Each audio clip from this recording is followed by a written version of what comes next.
रहीम अस्सलाम वालेकुम। ठीक होंगे अल्हम्दुलिल्लाह से भी ठीक है। पाक तुहानू खुश रखे आबाद रखे जी। आज हम लोग कर दिया शुरू माशाल्लाह जी खाना शाना ला दिता। बैठो उस्मान भी जग तुसी साडे नाल दा रखिया है। अलहमदुलिल्लाह जी खाना तो भाई होरां ने लगा दिता माशाल्लाह जी। ये बकरा है ए जी है बकरा। ओ खैर उस्मान भाई ये तुसी पहले ही लैके रखे हो सी इन्ना जुलम। लो जी है भिंडियां। मैं एक दिन तुहानू की दस बैठा सी मैं एक दिन भाई उस्मान दस मैं भिंडियां बड़े शौक नाल खाना ते उन्होंने बना ही लिया माशाल्लाह जी। चावल भी हैगे विच ते आ जग माशाल्लाह जिस तरह साडे घर है साडा सिंपल है तो भाई उस्मान ने माशाल्लाह कलर्स लिया है। लस्सी है विच ओ खैर वाह जी लस्सी।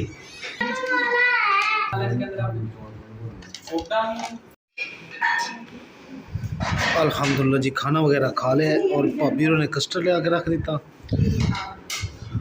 माशाल्लाह जी खाना शाना खादा माशाल्लाह उन्होंने खाना बहुत ही ज़बरदस्त और मज़ेदार बनाया सी। ते हुण आप भी कह रहे कि सामने जेह्ड़ा घर दा विज़िट है वो करवा देंगे और फिर जी चाय दा आप भी चाय बना रहे नाल कह रहे कि चल विज़िट करवा लें फिर चाय पीनी है ते फिर जी असीं अपने घर दी देरी करदे वापसी जाना।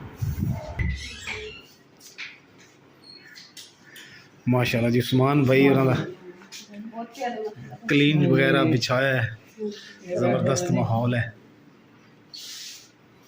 बेडरूम माशाल्लाह दोनों अच्छे हैं। ए बाहर का रास्ता हां जी इसको पीछे चले जाइएगा बाहर दूसरे घर माशाल्लाह जी आ बाहर का रास्ता। ये मेरे ख्याल लगे एक दिन बीमार सी वगैरह इसको सारी चकवा दी थी। सही हो गया। हां जी ते इत्थे फिलहाल कुर्बानी के जानवर होंगे ना तो फिर ਅਸੀਂ ਇੱਥੇ ਬੰਨਾਂਗੇ।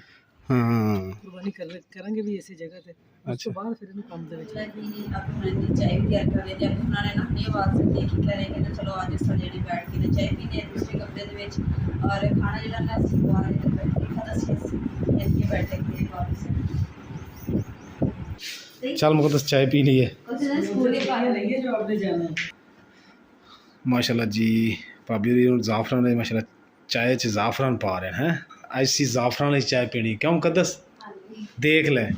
माशाल्लाह सी भाभी जाफरान वाली चाय पी नहीं जाफरान जो ना ये बस जो ना कुछ लोग इस चीज़ को पसंद करते हैं। असी सिंपल सादा जड़ियाँ पहले चीज़ां चलियां आ रही चाय पत्ती चीनी या गुड़। कोई मेरा दोस्त सीगा कहंदा अपना तू चैनल बना ला शुरू कर ला ते मैं कहा आज ही करना की हो सकता इसी टाइम उस तो बाद मैं कहा टाइम नहीं क्योंकि एक साल तो मेरे पीछे सीगा ते मैं कहा नहीं आज ही करना अगर करना तो नेक्स्ट नहीं मैं कहा आज तो बाद फिर आप करना ही नहीं।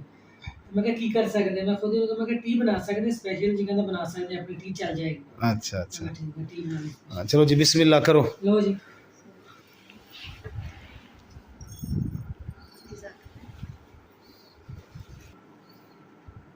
लो जी बिस्मिल्लाह करो। देगा भाई ये तेरे भी खबर गए तो बूटे में लग रहे हैं कि गुलाब के फूल दे गुलाब खुश हो गए कलियां में और आ देखो पिंक कलर का बेबी पिंक और ज्यादा गहरे रंग का गुलाब के फूल दिया जी। अल्हम्दुलिल्लाह जी खाना खाना खा लिया चाय पी ली है ते जी अपना बड़े इजाजत के रहना।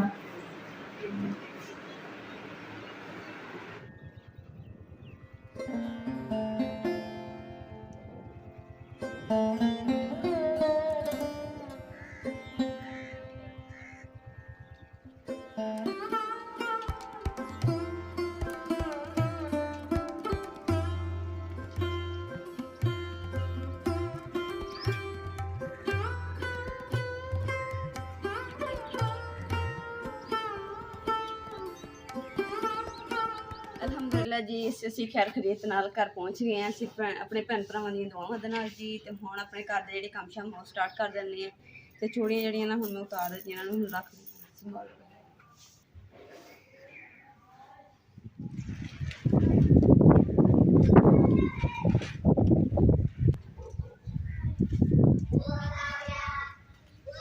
हर चीज़ जरिए डिगी पई क्योंकि इन्नी नेरी आई है ना कि हर चीज़ उल्ट पुलट करके रख देती उधर हर चीज़ रात जी सी काफ़ी कुछ जो दिखाने ये कि टोए जी कट के ना चंगे तरीके ਕਮ ਸੇ ਕਮ ਇੰਨੀ ਲੱਕੜ ਜਿਹੜੀ ਨਾ ਜ਼ਮੀਨ ਦੇ ਅੰਦਰ ਕਰਕੇ ਤੇ ਫਿਰ ਇਹਨੂੰ ਇੱਦਾਂ ਕਰਾਂਗੇ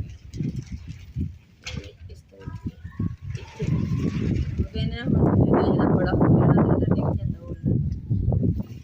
ਔਰ ਨਾਲੇ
लो जी ना फुल बारिश वाला मौसम ना बन गया तो बदलों की आवाज आती है तो काले स्या बदल छाए हुए हैं कोई पता नहीं कि किस टाइम बारिश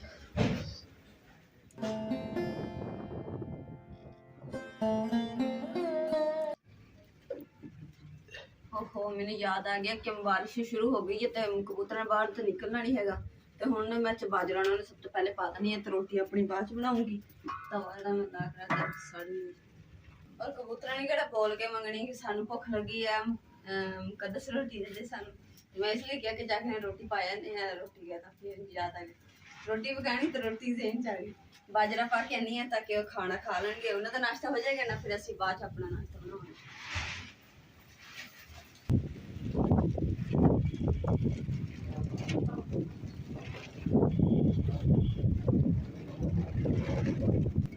और बदल भी देखो कितना आवाज आ रही है गट गट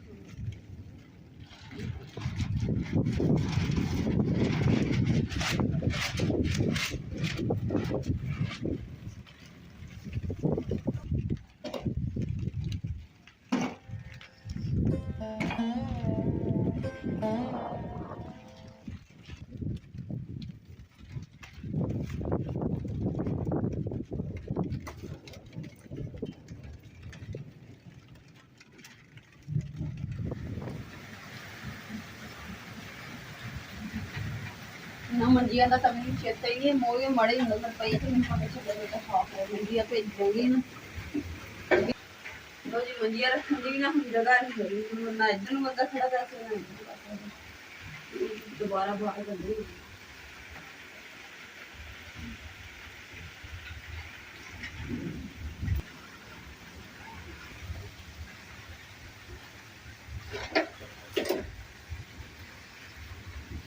शुक्र है मंजियां अच्छे आ गई सारी नाले अपनी गीली साड़ी वो भी भजनी मंजियां ही भजनी है पर इन्ना शुक्र है कि गारे तो लिबड़ तो बच गई क्योंकि इन्नी औखी होकर मैं बाहर जाके धो के लियांदी हां क्योंकि हुण अलहमदुलिल्लाह हर चीज़ जी ना क्लोज हो गई है तो इन्नी जगह खाली बच गई है हुण बैठने उठने वास्ते जल्दी ना लाना अपनी रोटी बनानी स्टार्ट कर दी है चाय तो बनी पई है गर्मा गर्म रोटियां बनानी है और मौसम भी इदा का मस्त है बहुत अच्छा है